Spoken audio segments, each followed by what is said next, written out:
మనం తిరుమల వెళ్ళాక స్వామివారి దర్శనం చేసుకుంటాం. దర్శనం అయిపోయాక మీ దగ్గర ఒక 3 గంటల టైం ఉంటే ఈ 7 ప్లేస్లు తిరుమలలో మీరు ఖచ్చితంగా చూడాల్సిందే.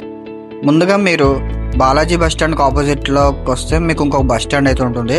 అక్కడి నుంచి మీకు బస్సెస్ అయితే ఉంటాయి. బస్సెస్ అయితే 120 రూపీస్ పర్ హెడ్ తీసుకుంటారు. కాకపోతే చాలా టైం పడుతుంది, మీకు ఫ్రీక్వెంట్గా బస్సులు అయితే లేవు. సో బెటర్ మీరు ఒక 200కి వెహికల్ మాట్లాడుకుంటే పర్ పర్సన్ 200 అయితే తీసుకుంటారు. మీకు మొత్తం అన్ని ప్లేస్లు కవర్ చేస్తారు.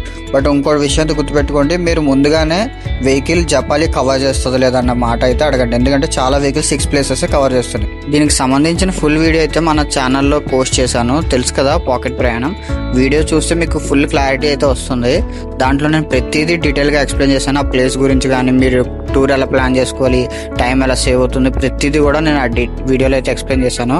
ఒకసారి అయితే ఆ వీడియో చెక్అవుట్ చేయండి. నేను కింద లింక్ ప్రొవైడ్ చేస్తాను. అలాగే ఇన్స్టాగ్రామ్లో చూస్తే మన బయోలో అయితే ఉంటుంది. ఇలాంటి మరిన్ని వీడియోస్ మిస్ అవ్వకుండా ఉండాలంటే మన ఛానల్ని అయితే ఫాలో చేసుకోండి.